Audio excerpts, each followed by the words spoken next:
성도는 하나님이 세상 모든 사람들 가운데서 특별히 선택해서 그의 소유로 삼으신 백성들입니다. 그래서 하나님께서는 하나님의 백성들을 어두운 데서 불러내어서 그의 기이한 빛에 들어가게 하셨습니다. 하나님이 그렇게 하신 이유는 하나님의 영광과 아름다운 들 세상 속에서 선포하게 하시기 위함이었습니다. 그러므로 우리는 무엇보다 먼저 하나님의 이름과 영광과 명예를 높여드리는 일에 관심을 가져야만 합니다. 그것이 인간의 제1되는 목적이기도 합니다. 사랑하는 여러분, 우리는 예수님의 대리자들이며 그분의 이름에 걸려있는 사람들이고 그분에 대한 이야기를 하는 사람들입니다. 교회 밖에 있는 믿지 않는 사람들은 이런 우리를 가리켜서 그리스도의 대사, 대리자라고 간주합니다. 그렇기 때문에 세상은 싫든 좋든 우리를 보고서 하나님과 예수 그리스도와 기독교 신앙 전체를 판단합니다. 그럼 우리는 가장 먼저 하나님의 이름과 그분의 영광을 염려해야만 합니다. 그렇지만 솔직히 오늘의 교회 성도들은 세상 속에서 하나님의 영광을 드리는 일에 얼마나 관심을 가지고 있을까요? 우리가 1차적으로 관심을 가져야 되는 것은 하나님의 영광과 명예와 그분의 이름입니다. 지존하신 하나님의 영광을 얻게 하고 그분의 이름을 욕되게 하지 않는 삶을 살아가는 것, 그것이 하나님의 자녀들의 행할 삶의 자세인 것입니다. 구약 성경에 나오는 위대한 기도를 한번 살펴보십시오. 그것은 하나님께 열정을 가지고 있었으며 홀로 위대하신 하나님이 마땅히 받아야 할 경배를 받지 못하시는 것 때문에 괴로워하고 마음 아파했습니다. 그래서 그들은 하나님 자신과 그분의 영광을 위해서 친히 그 이름을 옹호해 달라고 기도합니다. 하나님의 명예를 위해서 일어나서 원수들을 흩어 달라고 기도합니다. 그렇습니다. 지금은 지극히 세속적이고 자기 주관적인 관점에서 벗어나서 하나님의 영광과 그분의 이름을 우리의 시선으로 옮겨져야만 합니다. 시선과 관점을 옮기는 것, 그것이 바로 부흥의 시작입니다. 그러므로 우리의 시선을 세속적인 욕망에서 벗어나서 하나님이 기뻐하시는 일들에 관심을 가지고 먼저 그의 나라와 그의 의를 구하는 저와 여러분들 수 있기를 주의 이름으로 축복합니다. 오늘 우리는 구약성경에 나타났던 10번째 부흥의 현장을 살펴보려고 합니다. 우리가 구약성경에서 일어났던 부흥을 살펴보기 위해서는 무엇보다도 먼저 그 당시에 부흥이 일어날 수밖에 없었던 시대적 상황을 알아야만 합니다. 따라서 오늘 부흥을 이해하려면 유대의 포로 귀환에 관한 역사적인 이해가 먼저 필요합니다. 남유대는 요시아가 주도했던 부흥의 때가 지나가자 머나세 때에 심겨워졌던 사악한 시들이 자라남으로써 다시금 타락하여 죄에 빠져들기 시작했습니다. 그들은 하나님 말씀에 순종하면서 그의 우위를 거부하고 우상들을 섬겼습니다. 그리고 그 결과가 무엇인가를 재난을 통해서 뼈저리게 깨달아야만 했습니다. 그것은 주전 586년에 나라가 망하고 예루살렘에 대한 모든 소망을 박탈당한 채 바벨론의 포로로 끌려가서 70년의 세월을 보내야만 했다는 것입니다. 그런데 하나님께서는 자비있게도 다시 한번 역사 속에서 찾아오시고 개입하십니다. 그래서 남유다를 멸망시켰던 바벨론을 페르시아에게 망하게 합니다. 그리고 페르시아의 왕이었던 고레스의 마음을 감동시켜서 유다 백성들이 진심으로 원한다면 그들을 불러주고 그들의 성전쟁을 돕도록 하라는 조서를 선포하게 합니다. 주전 538년 고레스 왕의 칙령이 선포되자 불과 5만 명의 작은 무리들이 세 차례에 걸쳐가지고 예루살렘으로 귀환을 합니다. 혹자는 이들이 당시 바벨론에 남아있던 유다 전체에서 6명 가운데 1명도 제되지 못한다라고 이야기를 합니다. 더욱 절망적인 것은 이들 가운데 영적인 일을 마음에 두고 돌아온 사람은 거의 없었다는 것입니다. 학개수와 시대적 평행을 이루고 있는 에스라서를 읽어보게 되면 처음 3장까지에서는 어떠한 신앙적 고백이나 하나님의 영에 의한 감화도 나타나지 않는 것이 바로 이 사실을 우리에게 그대로 보여주고 있습니다. 이들은 귀환한 이후에 2개월 만에 성전 기초를 놓음으로써 성전 재건을 시작합니다. 그렇지만 즉시 사마리아인들을 중심으로 한 방해 세력들에 부딪혀서 공사가 중단되고 맙니다. 기초를 놓아진 지 말입니다. 이후 이들은 자신들의 집을 짓는 일에만 관심을 가진 나머지 성전 재건에 더 이상 관심을 갖지도 않았습니다. 결국 이들 16년 동안 성전 공사에 일말의 정력도 솟지 않았으며 그저 수수방관만 하고 있었습니다. 처음에 품었던 그 뜨거움은 온데간데 없고 유대 백성들은 영적 침체에 빠져 들어갔습니다. 성전 건축의 중단은 단지 건물을 짓지 못하고 있음을 말하는 것이 아니라 그들 속에 하나님을 향한 영적 열망이 사라졌음을 보여주고 있는 것입니다.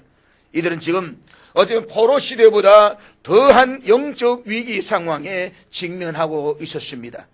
이들의 관점은 하나님의 이름이 아니라 자신들의 안위였으며 하나님의 성전이 아니라 자신들의 집이었습니다.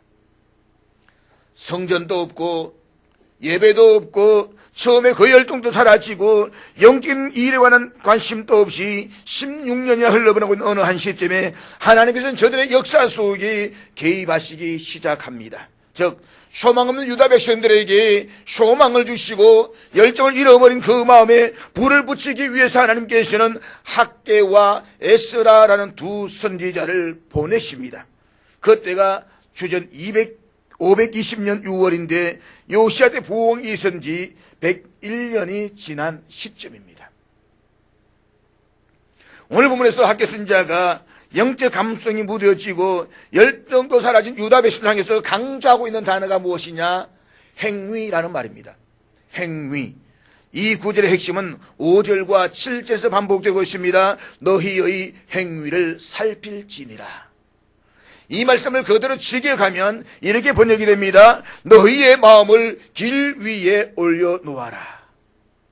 그러니까 너희들이 지금까지 살아왔던 삶의 여정들을 정확하게 한번 되돌아보라는 것입니다. 그런데 학교는 하나님의 역사가 그들의 나라에 일어나기를 원한다고 한다면 다음에 4가지를 결단하는 것을 우리에게 촉구하고 있습니다. 첫째는 하나님 앞에서 핑계하지 말라는 것입니다. 본문 2절 말씀인데 우리 본문 2절 다 같이 읽도록 하겠습니다. 같이 읽습니다. 시작. 예루살렘으로 귀환했던 유다 백성들은 바벨론 포로로 끌려갔던 사람들이 아니라 대부분 바벨론에서 태어났던 후손들입니다. 이들은 나름의 화려함을 꿈꾸면서 귀환을 했지만 현실적인 삶은 만만치 않았습니다. 그들에게 유대 땅은 더 이상 낯선 땅이 아니었습니다. 대부분 바벨론 태생이어서 적응하기도 어려웠을 뿐만 아니라 불안정한 날씨와 흉작으로 해서 고생을 해야만 했습니다. 그런가 하면 이미 그곳에 정착해서 살던 사마리아의 귀족들로 말미암아서 자기의 삶이 심대하게 제한을 받아야만 했습니다.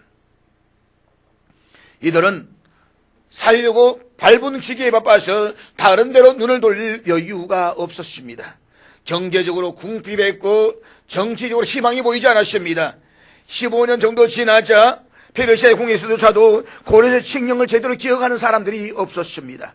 이제 유대인들은 자신들의 힘으로 도저히 성전을 지을 수 없다라고 생각했습니다. 성전의 재건에 대한 희망은 저들의 기억 속에서 점점 멀어져 갔습니다. 그렇게 그들은 16년 동안 성전 재건의 공사를 중단하고 있었습니다. 이런 상황에서 백성들 임한 하나님의 첫 메시지가 시기가 이르지 않았다는 그들의 말에 대한 것이었음에 주목해 보시기를 바랍니다.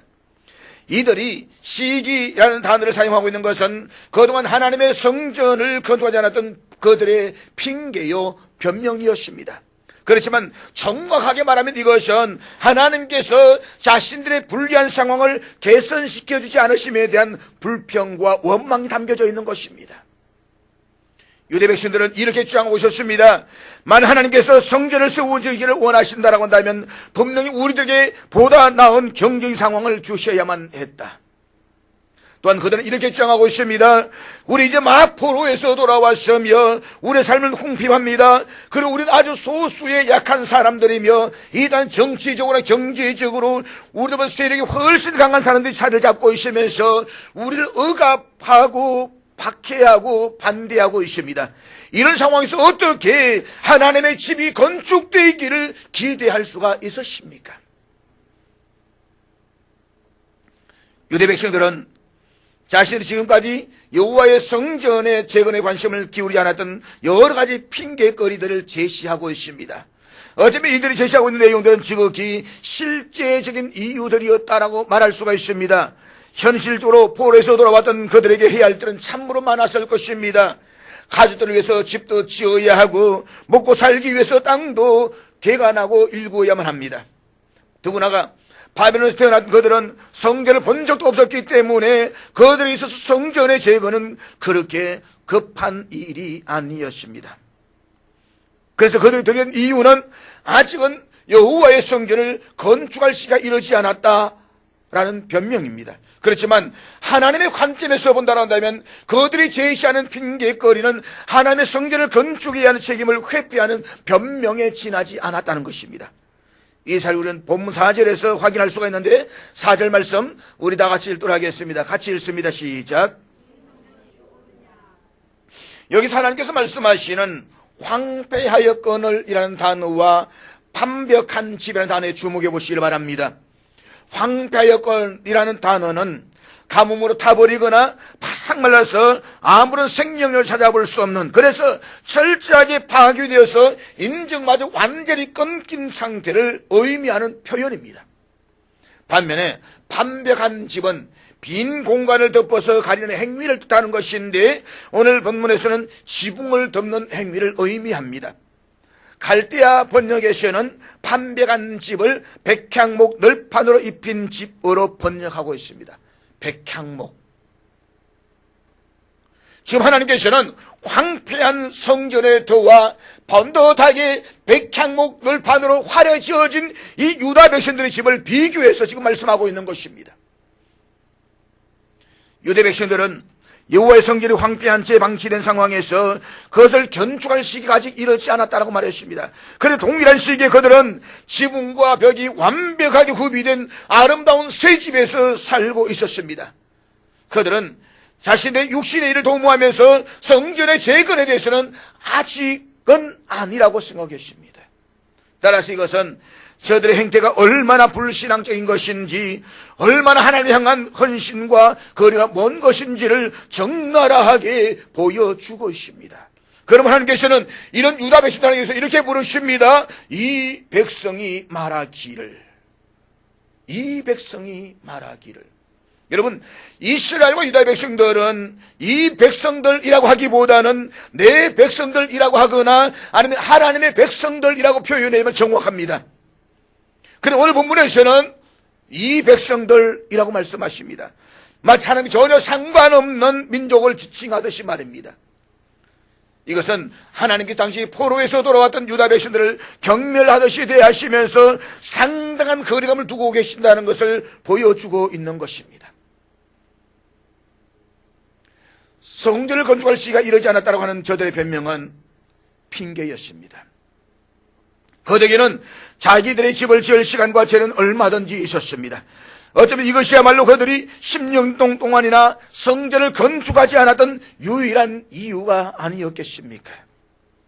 결국 그들은 하나님보다 시기를 더 중요하게 생각했으며 시기를 빙자해서 그들 자신들의 태만함을 숨기고 있었습니다.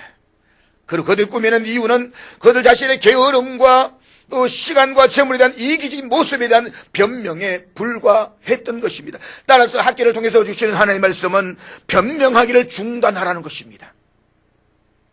사랑하는 여러분, 하나님의 일은 내일로 다음으로 미룰 수 있는 것이 아닙니다. 하나님의 명령과 말씀은 항상 즉각적으로 지금 순종해야만 하는 것입니다. 그렇지 않고 그 일을 행하는 데 있어가지고 이런 저런 핑계를 대면서 변명한다면 결국 그에게 하나님의 명령은 항상 언제나 아직일 뿐이며 그는 결단코 하나님의 명령에 순종할 수도 없을 것입니다. 아직은 아니야. 좀 더 돈을 벌었어. 아직은 아니야. 생활에 여유가 있으면. 아직은 아니야. 다음에. 무엇보다도 하나님 일을 하기를 원하는 사람에게는 어느 때에라도 언제나 시간을 낼 수가 있다는 것입니다. 그러니까 문제는 시기가 아니라 마음에 있는 것입니다. 솔직히 우리는 하나님의 말씀에 대해서 순종하지 못하는 것, 그 시를 조작하는 일이 있어가지고 얼마나 유능한 고수들입니까? 그래서 우리는 마땅히 감당해야 할 일들을 하지 않음에 대해 가지고 아주 지극히 합리적이라 생각되는 이유들을 가지고 변명들을 둘러댑니다. 이래서 못하고요, 저래서 못하고요, 이래서 안 되고요. 그러나 정말 우리가 하나님의 일을 감당하고자 하는 마음만 있다면 이유나 시기는 전혀 문제가 되지 않습니다. 그러므로 우리 종교개혁자 존 칼빈의 말을 들을 필요가 있습니다. 바른 일을 행하고자 하는 사람에게 그 시기는 언제나 지금이다. 사랑하는 여러분, 우리가 우리의 시대에 하나님의 역사를 새롭게 하고 역사 속에서 났던 그때의 그 부흥을 오늘 우리의 때에 일어나기 위해서 우리가 결단해야 할 것이 무엇일까요? 두 번째로 우리의 우선순위를 분명하게 해야만 합니다. 하나님께서는 아직 시기가 이르지 않았다라고 변명하는 유대 백성들을 향해서 학계를 통해 가지고 이렇게 말씀하십니다. 내 집을 지을 수 없다고 한다면 어떻게 너희들 자신의 집을 지을 시간을 낼 수는 있느냐? 이 말입니다. 너희들 시간이 없다고 말하면서 너희 집을 지을 시간이 있느냐? 너희들은 돈이 없다고 말하면서 너희들은 백향목의 판잣집을 사가지고 집을 지을 그런 여유는 있느냐? 너희들은 마음의 여유가 없다고 말하면서도 너희 자신들을 배불리고 놀 수 있는 그런 여유는 얼마든지 있느냐? 이 말씀입니다. 우리는 하나님의 말씀을 잘못 오해하면 안 됩니다. 이 말씀의 요점은 좋은 집이 사악함의 표상이라거나 믿는 자들은 모든 물질 이것을 거부해야 한다는 그런 회피주의 내지는 비관주의인 그런 뜻이 아닙니다. 성경은 문화에 대한 충분한 이해뿐만 아니라 아름답고 현세적인 모든 것을 올바르게 사용할 것을 말씀하고 있습니다. 뿐만 아니라 성경은 물질이 복인 것도 말씀하고 있습니다. 여기서 문제가 되는 것은 그들의 삶의 우선순위가 잘못되었다는 것입니다. 인생의 우선순위가 잘못되니 모든 일들이 뒤틀어질 수밖에 없습니다. 그렇기 때문에 우선순위가 뒤바뀐 변명은 거두라고 말씀하고 있는 것입니다. 본문 8절 말씀 우리 한번 보도록 하겠습니다. 8절입니다. 다 같이 읽습니다. 시작. 우리 이 본문에서 거대 하나님의 집을 건축하기 위해서 다시 한번 산에 올라가서 나무를 잘라올 필요가 있다는 사실을 발견하게 됩니다. 우리가 에스라서를 보게 되면 페르시아 정부가 하나님의 성전을 건축할 수 있도록 그들에게 나무를 제공했다는 사실을 읽을 수가 있습니다. 그것은 16년 전에 있었던 이야기입니다. 근데 문제는 성전의 기초가 놓여진 이후에 성전 재련 계획이 포기되자 그 나무들의 어떤 일들이 일어났느냐라고 하는 것입니다. 그것은 그들이 그 나무를 훔쳐다가 자기들이 집을 짓는 데 사용했을 것입니다. 그 남은 나무들은 썩어진 채 이리저리 나뒹굴고 있었을 것입니다. 따라서 하나님께서 앞선 7절에서 너희는 자기의 행위를 살필지니라 라고 먼저 말씀하고 있는 것은 그들에게 우선순위를 설정하는 데 있어가지고 다시 한번 생각해 보라고 명령하고 계시는 것입니다. 사랑하는 여러분, 자신을 속이지 않고 하나님을 속일 수 있는 사람은 아무도 없습니다. 그런 점에서 한 사람의 신앙적인 수준은 하나님의 집에 대한 태도에서 살펴볼 수가 있습니다. 그가 하나님의 집을 어떤 마음과 자세로 대하느냐를 보면 그의 신앙적 위치를 알 수가 있는 것입니다. 따라서 하나님의 집을 무시하는 것은 곧 하나님을 무시하는 것과 똑같은 것입니다. 하나님의 집을 함부로 다루는 것은 곧 내 신앙에 함부로 다루는 나약함을 보여주고 있는 것입니다. 보십시오. 저들은 번듯한 새 집을 짓고 편안하게 살고 있으면서도 하나님의 성전은 여전히 황폐화되어져 있습니다. 하나님의 성전은 지난 16년 동안뿐만 아니라 그들이 바벨론 포로로 잡혀가 있었던 70년 동안 그대로 방치되어져 왔습니다. 그러니까 바벨론 예루살렘 성전이 무너지고 거의 100년 가까이 방치되어져 왔다는 것입니다.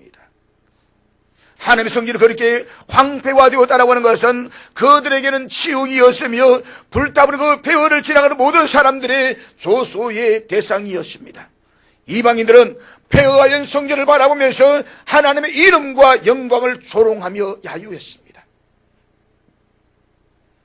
우선순위 뒤바뀐 유대 백성들의 성전을 짓다 말고 버려둔 채 자기들의 일들만 열중했던 결과 어떤가를 한번 보시기를 바랍니다. 본문 6절 말씀인데 우리 6절 다시 한번 같이 읽겠습니다. 시작. 보십시오.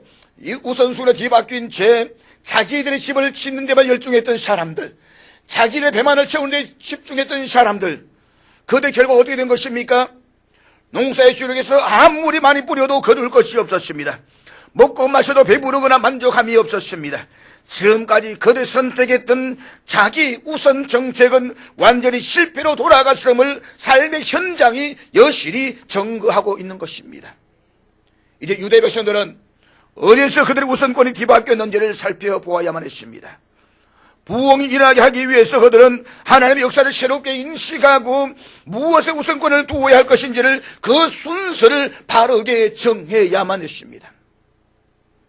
이것은 오늘 우리도 똑같은 이야기입니다. 삶에서 우선순위를 분명하게 하는 것은 너무나도 당연한 것입니다. 그래 불구하고 우리들 가운데 보게 되면 우선순위가 아니라 바쁜 순위에 따라 사는 사람들이 얼마나 많이 있는지 모릅니다. 바쁜 순위에 맞추어서 살면 그 사람은 언제나 소득은 없이 바쁘게만 살아갑니다. 그래서 늘 입에 달린 것이 바빠 죽겠다고, 바빠 미치겠다고. 나중에는 모든 일들이 뒤죽박죽이 되어져 버리고 맙니다. 따라서 인생은 바쁜 순위가 아니라 우선순위의 삶을 살아야만 하는 것입니다. 그러므로 하나님의 영광과 그분의 이름을 삶의 우선순위에 두고 먼저 그의 나라와 그의 의를 구하는 저와 여러분 다 될 수 있기를 주의 이름으로 축복합니다. 사랑하는 여러분, 역사 속에 일어났던 그때의 그 부흥을 오늘 우리의 때에 일어나기 위해서 우리가 결단해야 할 것이 무엇일까요? 세 번째는 우리는 하나님의 일에 참여해야만 합니다. 하나님께서는 7절에서 다시 한번 유대 백성들에게 자기들의 행위를 살펴보라고 명령하십니다. 그 하나님께서는 우리들에게 우리 시대에 당신 일을 새롭게 할 수 있는 방법을 제시합니다. 그것은 우리가 하나님의 일에 보다 적극적으로 참여하라는 것입니다. 그것이 8절 말씀인데 우리 8절 다시 한번 같이 읽도록 하겠습니다. 같이 읽습니다. 시작. 여기서 하나님께서는 세 가지의 구체적인 명령을 내리십니다. 산에 올라가라, 나무를 가져오라, 성전을 건축하라.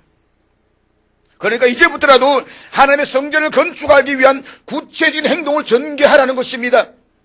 즉 과거에 대한 진정한 반성과 회개는 구체적인 행동으로 나타나는 것입니다. 지적을 받았으면 고치도록 노력하고 변화된 모습을 보여주는 것이 올바른 신자의 삶인 것입니다. 우리 아이들을 가르칠 때에 아이들이 잘못하면 이것 해야 된다, 저것 해야 된다, 다 이럽니다. 그래도 불구하고 아이는 고치지 않습니다. 자꾸만 그 행동을 계속합니다. 어떻게 합니까? 계속 웃음이 나옵니까? 짜증이 나오는 겁니다. 엄마가 이것 하지 말라고 했지 않나? 그래도 또 계속 그 해를 반복합니다. 어떻게 됩니까? 그 다음에는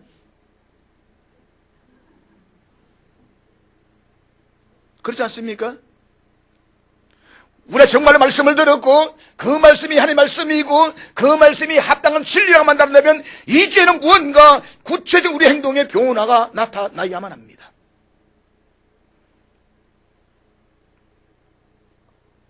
특별히 오늘 본문에서는 하나님의 일에 참여하고 그분의 말씀에 순종해야만 하는 목적이 무엇인가를 분명히 말씀하고 있습니다. 내가 그것으로 말미암아 기뻐하고 또 영광을 얻으리라. 그렇습니다. 우리가 하나님의 말씀에 순종하는 목적은 하나님께 영광을 돌리고 그분의 이름에 기쁨을 돌리는 것입니다. 즉 하나님 택하신 백성들의 예배와 섬김, 그 하나님 뜻에 순종하는 거룩한 삶을 통해서 오직 하나님만을 기쁘시게 하고 그분의 이름을 영화롭게 해야 된다는 것입니다. 하나님께서는 9절에서 그들이 과거에 기대했던 바에 비교해 가지고 현재를 살펴볼 것을 6절에 다시 한번 그대로 말씀하고 있습니다. 본문 9절 다시 한번 같이 보겠습니다. 9절 다 같이 읽겠습니다. 시작. 16년 전에 그들은 성전 건축을 시작했습니다. 그렇지만 그들은 현실의 상황에 실망한 나머지 성전 건축을 포기했습니다. 기초만 놓은 채. 그럼 오늘 9절 말씀을 통해서 그동안 그들이 손으로 이룬 모든 일들에 어떤 일들이 일어났는가를 보십시오. 오늘 본문은 순종 불순종의 대가가 얼마나 큰 것인가를 그대로 보여주고 있습니다. 너희가 많은 것을 바랐으나 도리어 적었다. 하나님께서는 당시 유대 백성들의 삶이 왜 그토록 궁핍하고 만족스럽지 못했으며 고난과 재앙으로 가득 찼는지를 말씀하고 있습니다. 그 이유는 한 가지입니다. 여호와의 성전은 황폐한 상태로 내버려져 있는데 그들은 그것에 전혀 관심을 갖지 않고 오로지 자기들의 집을 짓는 데만 마음을 두고 살았기 때문입니다. 그래서 하나님께 이렇게 말씀하십니다. 내가 불어버렸느니라. 내가 불어버렸다는 이 말은 거친 호흡으로 무엇인가를 세게 불어버리는 행동을 나타내는 표현입니다. 즉 집에 모아둔 곡식을 강한 밤으로 불어서 사방으로 날아가게 해버렸다는 말씀인 것입니다. 그렇습니다. 우리가 아무리 수고해서 버려진 소득이라고 할지라도 하나님 한순간에 훅 하고 불어버리시면 날아가 버리고 남아있는 것은 아무것도 없을 것입니다. 내가 열심히 돈을 모읍니다. 열심히 통장에 저축을 하고 땅을 사고 열심히 모아갑니다. 어느 한순간 하나님께서 내 건강에다 훅 불어버리십니다. 그것은 누구 것이 될까요?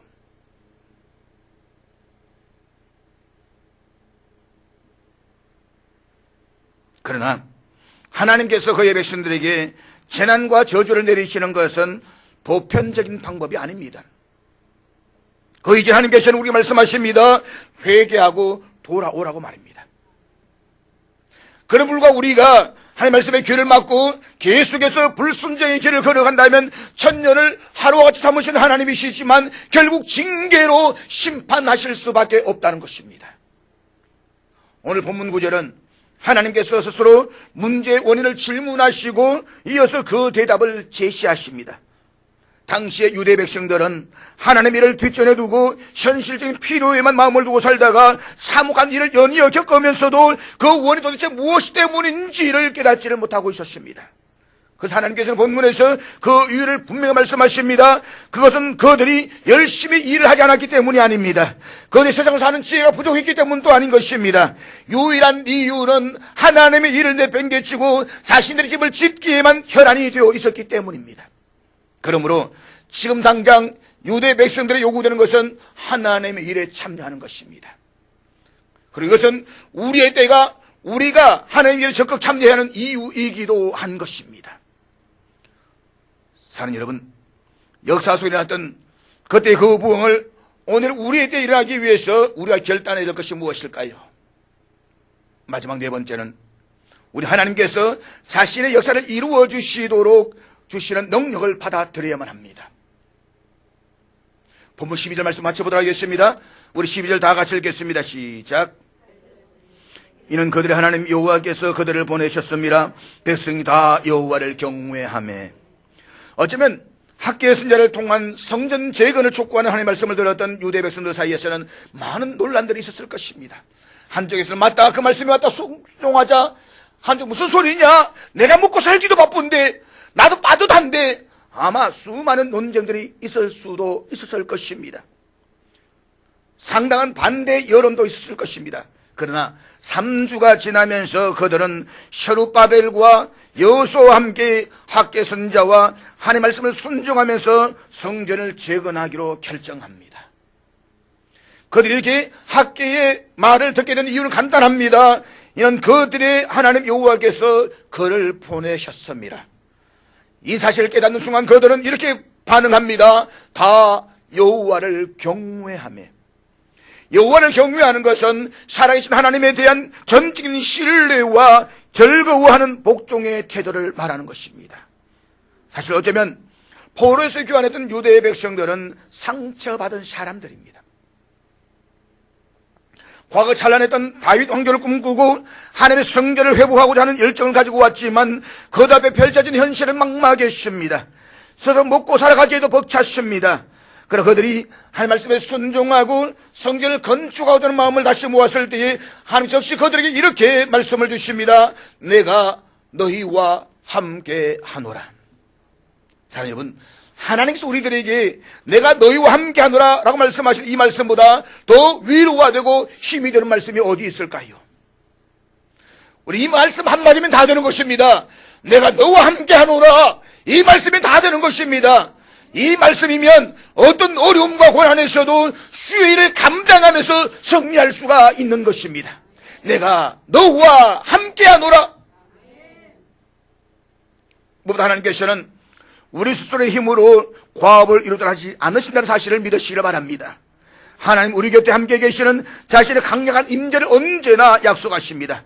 여기에 다시 한번 하나님께서 우리와 함께 하신다는 강력한 임마누엘의 신학이 있습니다. 그러므로 우리는 더 이상 홀로 하나님 일을 하지 않습니다. 홀로 피아노를 치지 않습니다. 홀로 교회 청소를 하지 않습니다. 하나님께서 내가 내 곁에서 너를 도우노라고 말씀을 하십니다. 본문 14절 말씀, 우리 14절 나같이 읽겠습니다. 시작.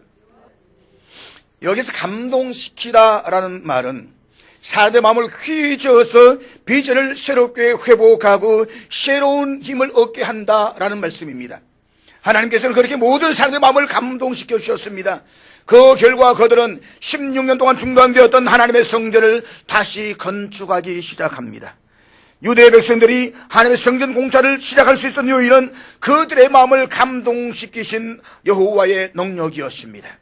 하나님께서는 저들의 마음을 흥분시켜 주셨습니다. 그래서 그들은 나와서 일을 시작할 수가 있었고 그 일을 끝낼 수가 있었습니다. 사랑하는 여러분, 하나님의 일은 결코 한 사람의 행위나 인간들의 힘만으로는 이루어지지 않습니다. 하나님 다만 우리에게 자신이 돌아올 것을 요청하고 계십니다. 그렇게 하면 그분은 우리 곁에 오셔서 우리를 도우실 것입니다. 여호와께서 그 모든 백성들의 마음을 감동시키는 것, 이것이 바로 부흥입니다. 그렇습니다. 하나님께서 언제나 당신의 백성들을 사용하셔서 당신의 뜻을 이루시되 그 영혼을 감동시킴으로써 일을 이루어 가십니다. 그러기 위해서 하나님께서는 먼저 우리들에게 마음과 의지로 반응할 것을 요구하고 있습니다. 사랑하는 여러분, 저는 우리가 하나님께 우리의 시간과 정력의 부스러기를 드리는 그런 위선적인 행위를 거쳐야 한다라고 생각을 합니다. 우리의 마음과 뜻과 정성을 다해서 하나님께 최상의 시간과 삶을 올려드려야만 합니다. 그러기 위해서는 무엇보다도 변명하기를 중단하고 우선순위를 분명하게 하십시오. 그리고 하나님의 일에 기쁜 마음으로 참여하십시오.